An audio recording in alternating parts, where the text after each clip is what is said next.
La photographie capture à tout jamais un instant qui n'a eu lieu qu'une seule fois et qui ne se reproduira probablement jamais. À la fois souvenir, art, documentaire, prouesse technique, elle nous permet de faire un arrêt sur image et de consigner ou carrément d'archiver le présent. Avec les téléphones qu'on a presque tous et toutes dans nos poches qui prennent des photos d'une qualité de plus en plus impressionnante et les réseaux sociaux qui nous encouragent à un partage quasi excessif de nos vies en images, j'ai parfois l'impression que ce geste, ce rituel de la photographie qui, à l'époque, demandait temps et patience, est maintenant devenu un réflexe presque frénétique. Pourquoi prend-on tout en photo comme ça? Je me demande d'où nous provient ce désir ou même ce besoin d'archivage. Et que ce soit bien clair, je suis pas en train de prétendre que je fais exception à cette tendance-là, bien au contraire. Mais c'est d'ailleurs pour cette raison-là que j'aime autant la photographie argentique. C'est parce qu'elle me permet de prendre une pause de la frénésie des écrans. Comme chaque photo compte et qu'elle a littéralement un prix, autant la pellicule que son développement en laboratoire, il y a comme un soin apporté au geste, une attention au cadrage et ça demande de la patience parce qu'on ne peut pas voir le résultat instantanément. J'aime beaucoup ce moment-là quand je découvre enfin mes photos, quand mon passé s'invite dans mon présent.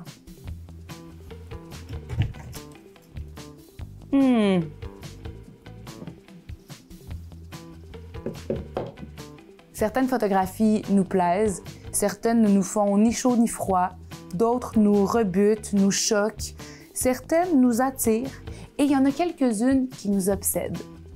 Cette photo-là, prise par le photographe allemand Helmut Newton au milieu du 20e siècle, a un très fort effet sur moi. Le cadrage très serré, la proximité des visages, leur expression empreinte à la fois de douceur et de douleur. Mais il y a autre chose aussi, indicible et invisible qui m'obsède. Et je trouve ça vraiment magique et j'ai comme pas envie de chercher à tout comprendre. Cette photo m'anime, c'est juste ça. Et c'est déjà beaucoup. Aujourd'hui, je vous invite à plonger avec moi et à vous aussi vous laisser traverser et animer par quelques-uns des 1001 visages de ma communauté.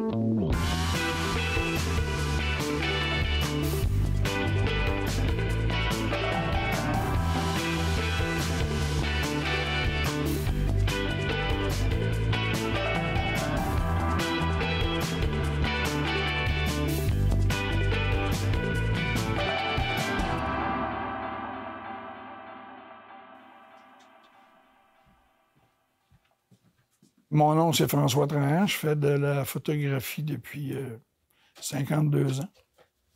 Ça a commencé avec l'appareil photo de mon père, un Brownie Starflex. Puis à l'époque, je prenais pas de photos. J'avais quoi, peut-être 6-7 ans. Mais j'avais du plaisir à regarder au travers l'appareil photo. J'ai commencé à prendre plaisir à regarder le monde à travers un viseur.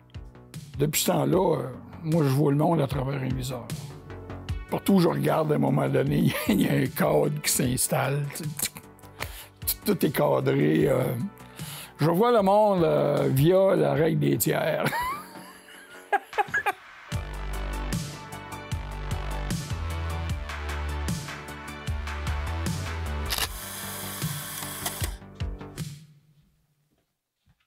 À un moment donné, j'ai dû renoncer à mes études en art au cégep parce que j'ai manqué d'argent.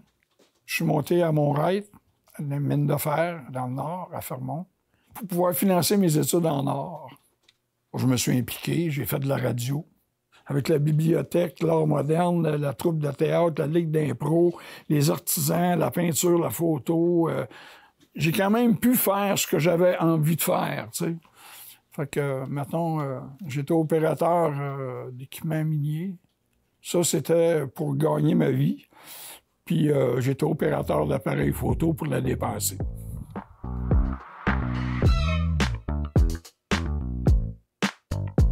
C'était un peu d'illustrer le quotidien de la mine sous un œil différent, sinon poétique.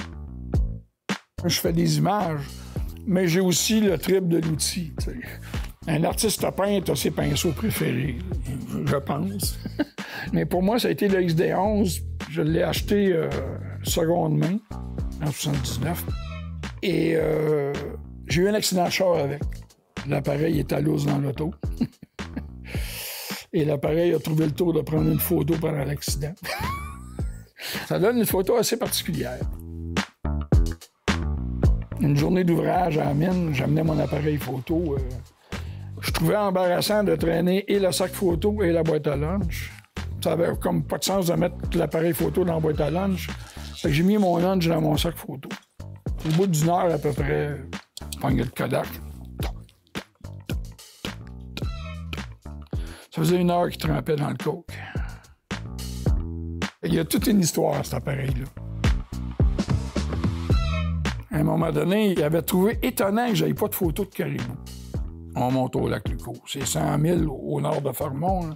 Puis là, il était supposé avoir 150 000 têtes qui passaient par là. On est en 2002, là. Ils sont encore très nombreux. Donnant l'embarque sur le lac, ils arrêtent net, fret sec, ils se mettent debout. Ils se revirent vers nous autres. Ils sont là. J'ai déclenché, tac, tac, tac. Mais quand j'ai eu les photos, là, j'avais un feeling, mais là, ça s'est confirmé. Les deux, là, ils sont un à côté de l'autre. Puis à un moment donné, il y en a un qui dit « Ouais, ils sont pas mal fatigants. Ouais, mais à date, ils n'ont pas tiré encore. » Les deux, là, la tête tournée de même, la tête tournée comme ça. Ils se parlaient, ces deux-là.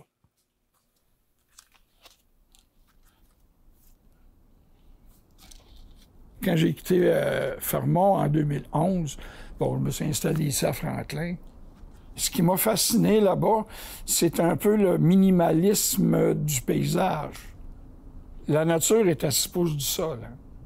C'est là, c'est... Pouf, tout se passe là. Je me suis mis à regarder par terre, tu sais. La photographie aérienne, mais à 3,5 pieds d'altitude. C'était très graphique. C'était un petit peu ça que je recherchais, le graphisme. Puis quelque chose d'universel aussi. Puis c'est là que j'ai réalisé que tout ce que j'ai fait, que j'ai voulu faire universel, était très, très, très spécifique au milieu. Tu pouvais pas être plus Fermont, plus Côte-Nord, plus nordique, plus que ça. Tu te retrouves avec, oui, des traces de pas, des traces de pneus, mais aussi des traces de caribou, des traces de loup, les motoneiges. J'ai des photos où on voit une piste de motoneige avec des pistes de caribou au travers, tu sais. J'avais comme l'impression d'avoir trouvé l'ADN du territoire. La vraie nature, c'est pas forcément un plan global. La vraie nature du lieu, c'est vraiment dans le détail. Qu'est-ce qu'on pourrait écrire sur ma pierre tombale? Moi, c'est pas compliqué. Si on fait référence à mon exposition Regarder par terre, je pourrais dire de son vivant, il a regardé par terre. Maintenant, il fait l'inverse. Je veux dire, t'es enterré, t'es sur le dos, tu regardes en l'air.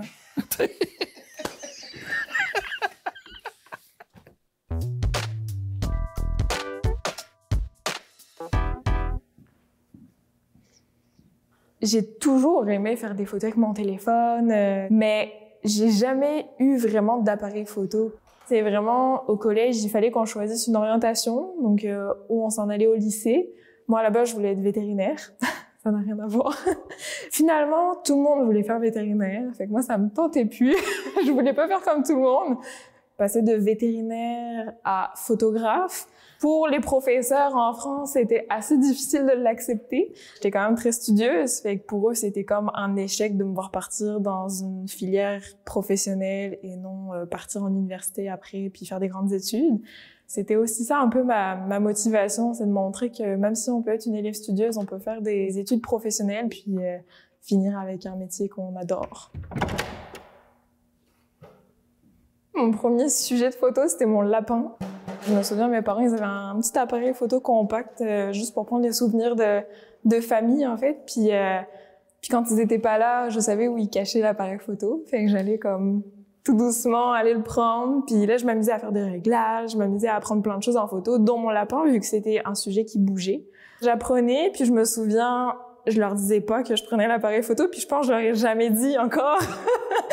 Fait que c'est ça, je prenais mon lapin puis je faisais exprès de supprimer les photos parce que je voulais pas qu'ils sachent que je prenais des photos en cachette. Je voulais pas que ça se sache. Je m'appelle Catherine Guillermic et je suis photographe de sport et d'événementiel à Matane.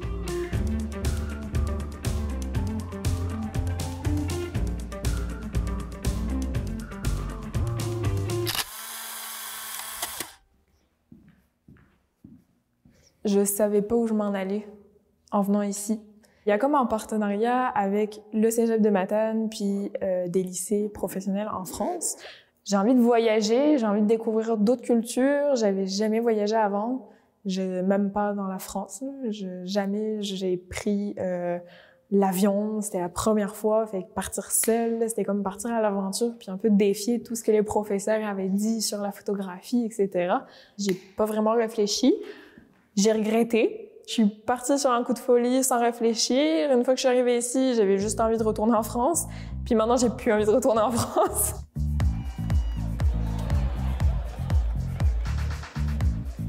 Aujourd'hui, je dirais que je suis une photographe spécialisée dans le sport et l'événementiel. J'ai toujours aimé le mouvement, capturer l'émotion dans le sport. C'est ça, j'ai grandi dans une famille de sportifs. Je suis photographe d'action, fait que je sais jamais ce qui va arriver. Je travaille beaucoup avec le hockey, notamment avec les Castors de Matane. C'est des contrats où pendant 3 heures, il n'y a pas de pause. Il faut que je retouche la photo, puis dès que le match finit, il faut que ça soit envoyé dans les journaux. J'essaie de vraiment analyser le jeu. J'essaie de me placer à un endroit où je sais que, par exemple, le joueur va arriver devant moi, il va y avoir le regard. Il y a toujours une pause pour refaire la glace entre les périodes. Fait que pendant 15 minutes, je retouche les photos. Elles sont direct envoyées sur un lien en ligne. C'est-à-dire que moi, quand le match finit, je rentre chez moi puis je suis tranquille. J'ai plus grand-chose à faire finalement. On voit beaucoup d'images. On est dans un monde où il y a tellement de vidéos, de photos sur les réseaux sociaux, sur les magazines, sur toutes les applications qu'on peut avoir. Fait que moi, mon but en tant que photographe, c'est que mes clients aient la photo qui va faire parler. Je me souviens d'une photo dernièrement où c'est un joueur des Castors, justement, qui s'élève tout seul, puis on le voit en train de crier de joie d'avoir marqué ce but, puis à côté, t'as le gardien de l'équipe adverse, on le voit un peu déçu de cette action. Fait qu'il y a comme le jeu entre les deux émotions, puis justement, c'est une de mes photos que j'ai préférées, je pense, de toute la saison. C'est faire ressortir les émotions qu'on voit pas forcément en tant que spectateur.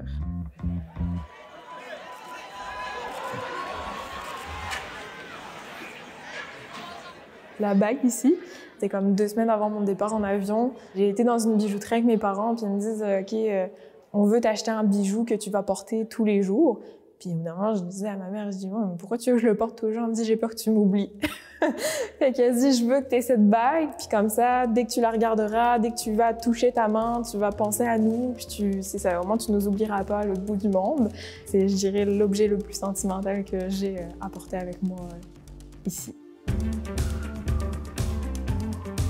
Souvent, je vais avoir des commentaires « Oh, merci d'être venu, merci de t'être déplacé, ça fait vraiment des beaux souvenirs. » Tu sais, les premiers tournois, les premiers spectacles, ben, c'est des souvenirs qu'on veut garder pour les enfants. C'est sûr qu'à l'âge de 18 ans, là, les jeunes, ils veulent plus de photos d'eux. C'est beaucoup « Ah non, je veux pas me faire prendre en photo, je vais être beau sur la photo, tout ça. » Alors quand c'est petit, ben, justement, plus c'est mignon, plus ça fait des coucous sur la scène ou autre, ben, c'est les photos que les parents vont acheter parce que c'est mignon, c'est les souvenirs. Tu sais, le but, c'est d'en retirer le meilleur justement lors d'un contrat.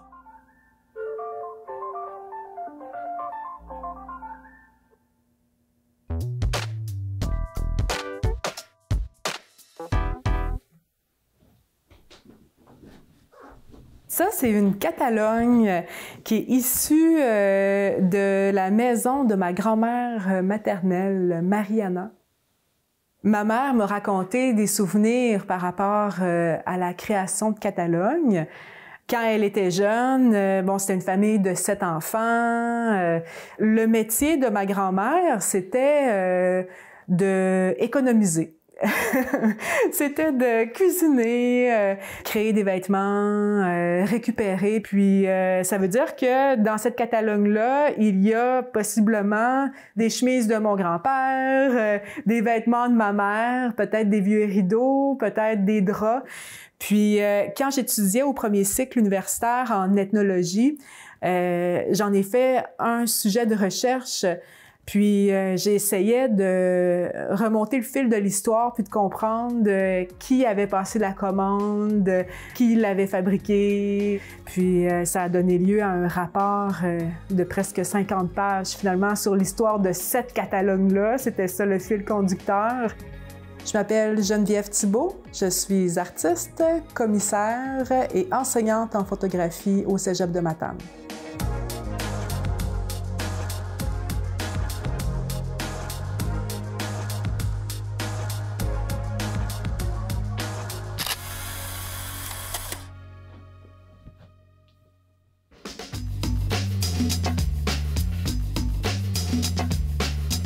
C'est l'Alliance pour la solidarité du Bas-Saint-Laurent qui m'a contactée pour ce projet-là en lien avec la pauvreté et l'exclusion sociale. Les personnes, dans le cadre de rencontres avec des intervenants et des intervenantes, ces personnes-là devaient apporter un objet issu de l'espace domestique qui raconte un aspect de la situation qu'elles vivent. Mon travail, c'est de photographier ces objets-là, mais dans mon espace domestique.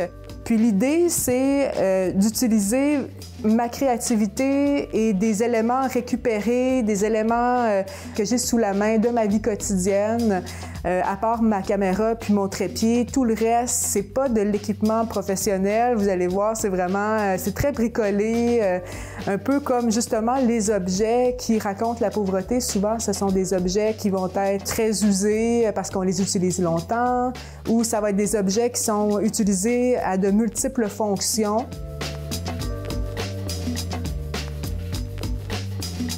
J'ai reçu une orange, une pomme, un sac d'épicerie. J'ai presque reçu une borre tendre, mais c'est manquant parce que la personne, finalement, l'a mangé.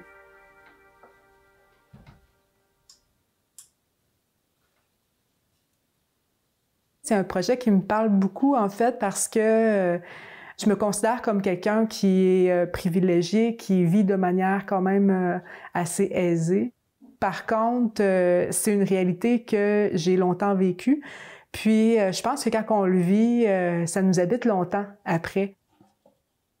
Quand j'étais étudiante, puis j'ai dû subvenir à mes propres besoins, j'avais pas beaucoup de moyens. Puis, j'ai commencé à être en couple avec mon chum Bruno, qui est le papa de mes 2 enfants.